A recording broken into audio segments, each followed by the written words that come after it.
interesting where life takes you when you do not say no to it. I parried another strike, and from the looks of it, I do not believe he has any chance of beating me. They brought this one in from Romania. I haven't a clue how they could even set up such a thing, but here I am, in the heat of battle. I always liked a good fight, but it wasn't like I was asking to be this good. He threw 6 slashes. I put my sword at my side, and 1, 2, 3, 4, 5, 6 slashes I physically evade. The truth is, I'm not even trying anymore, but he can't concede. His honor demands it, no matter how much I embarrass him. My brothers watch and cheer me on. At first, when I used to do this, it was thrilling, but now, I barely feel anything. I get the same feeling fighting that I get when I'm play fighting my 6-year-old nephew Vince. Today I have to do Dan a favor and kill this Baron. I must admit, as tough as I am, I never killed anyone, and at this point I'm stalling. Everyone is starting to think that I should be in charge and would be a better leader because of my fighting skills. I've seen what Dan can do, and I put the battle in my hands if it came down to it, but I am not the leader type. I do not possess the ambitions or the ability to tell others what to do. I wonder why they keep bringing down men for me to fight, but at this point I can't say no. I asked Dan why exactly I was doing this, but he gave me an answer about imperialism. When I look over to Dan, he nods ever so slightly, and the Baron, what's-his-name's, die is cast. I block a sword stroke that he obviously thought I'd dodge, and in that moment of shock, I struck him in the throat with my fist. He falls down looking for air, but he won't need it soon enough. I disarm him by nicking his hand. The blade tumbles into the snow without a sound. Dan looks to me in anticipation, but I'm still stalling. If I had a moment to think. "Do it!" Dan blurted, and I did. I didn't think. I stabbed him in the heart. My brothers cheered, and there was solace there. When the fog cleared and the fever receded, there was only cold and death. Dan dropped to both knees and took his ceremonial dagger from his hip. The brothers howled with intensity as he rose the blade overhead with 2 hands, slamming into the Baron's chest. He filleted the man like a game animal. I smiled, but deep down I was sick. He tore out his heart and gave it to me. I accepted it, but only because it was expected. Warm blood rolled down my hand. I didn't think, because if I did, I would stop myself and prove my weakness to my brothers. I sank my teeth into the man's heart, taking his power into me. This was what was believed in times of old, and so it would be true today. My brothers cheered, and that was enough to remove all reservation. In a small apartment in Boston, Alliyah and her family hid like Anne Frank slipping the Nazis. Like dominoes, the bubble eyes were knocking down blocks, exterminating people as if they were rat infestations. She had lost a few cousins when the first wave hit, but anyone who had any fight left in them were not holed up in this house. There were yells from other families in the buildings, abruptly silenced, cut short by their own deaths, and every few minutes, with the constants of a metronome, a door fell open, screams, then nothing. They were next. Alliyah's mom prayed for a miracle, but if God's hotline were anything like 911, there was no getting through today.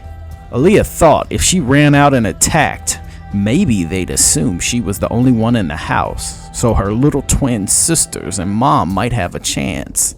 She stared at the door, waiting for her doom to come, and her doom did not disappoint. The door flew off the hinges, and 2 men in black leather get-ups that looked like stock characters in a video game stormed in with inconceivable handheld weapons. Alliyah charged wildly, knowing even before she did, it wasn't her life she was saving. The 2 waxy-faced any-men reflexively pushed her down. Alliyah fell over the couch and violently knocked over the flat screen. Her mother came out of the closet she was hiding in with the crucifix on her necklace, as if Jesus' name held meaning to them. But in a sense it did. The 2 stopped cold and took a step back, as if they truly didn't know if she held a weapon that had some sway over the physical world. Though after their moment of uncertainty, they found a verdict. The 2 raised their weapons as if to shoot. Alliyah watched and stood up, Before the trigger pulled, she screamed with every ounce of her being. The sound had weight. It was tangible. Anything small or loose rumbled. Anything glass shattered. Everyone grabbed their ears except her. The two men with faces like wax figures held their hands over their ears and couldn't do anything else. Everyone tumbled over but her. She walked over to her mom and her eyes were running red with blood along with her ears. She touched her arm to rouse her, but there was no response. The tears came easy. She motioned to move towards the closet where her sisters hid, but one of the men slowly began to stand to his feet as if attempting to get his bearings. Alliyah wrestled the weapon from the other guy and pulled the trigger, but nothing happened. When he nearly reached equilibrium, she struck him over the head, over and over, until he laid back down on the floor and died with the other. She noticed the other man melting like the Wicked Witch, but she kept hitting the other even after he stopped moving. She was winded long before her urge to keep hitting him faded, but that didn't matter. He dissolved into a soupy green mess. Alliyah ran to the closet and saw her sisters safe. They were 4 years old and barely understood any of it. Blood ran down both of their ears. Alliyah called to them, but they didn't move. They couldn't understand because they couldn't hear her. Weeks after the invasion, everything changed for Matthew. When at first his brothers preached the virtues of racial purity, now they preached the gospels of species purity. It seemed almost ridiculous to discriminate against another human being when alien invaders came to eradicate humanity. Dan believed he was rudderless, and after he Googled what that meant exactly, he still did nothing. He was not the type to blaze a path, but after an invasion, he knew he could no longer tread water. Dan spoke to him of the old wise man in the mountain who had been there since the mountain itself was born. It was a beautiful summer's day, and he had all the supplies he'd need for the week's journey, too, wherever he was supposed to be going. He wasn't a skilled outdoorsman or climber, but he hoped that the little he did know was enough to guide him through. Matthew realized after the end of day one that this was the most he'd been alone, possibly in his entire life, and even in that short amount of time he was becoming restless. There were only so many beautiful hills, valleys, and streams one could see before you couldn't appreciate it and bask in the hollowness of being alone.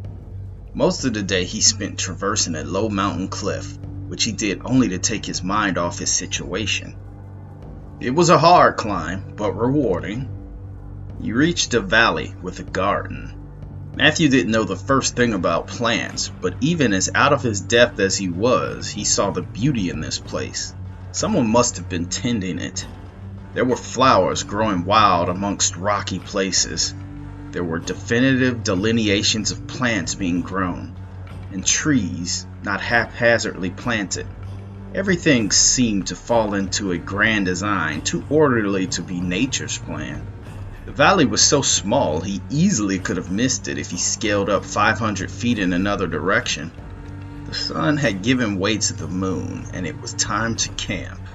He knew he was not going back down the mountain at night, even though it was as easy as securing a line. He looked for a clearing, but the first drops of rain helped him choose his campsite for him. He noticed a cave, and he entered freely the moment the rain's fury increased. He sat down at the mouth on a boulder and watched the storm for a while. He could have ventured deeper in, but he wasn't the curious sort. Matthew listened and attempted to get some sort of tidbits of information about what was deeper in. He reflected for a long while, attempting more to figure out the purpose of the expedition more than any other question. He noticed the flicker of a weak light coming from further in.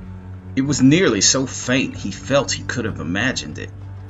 "Hello," he yelled down, and he was greeted by his echo. He dug into his bag and retrieved his flashlight. Venturing deeper, he couldn't believe just how big this place was.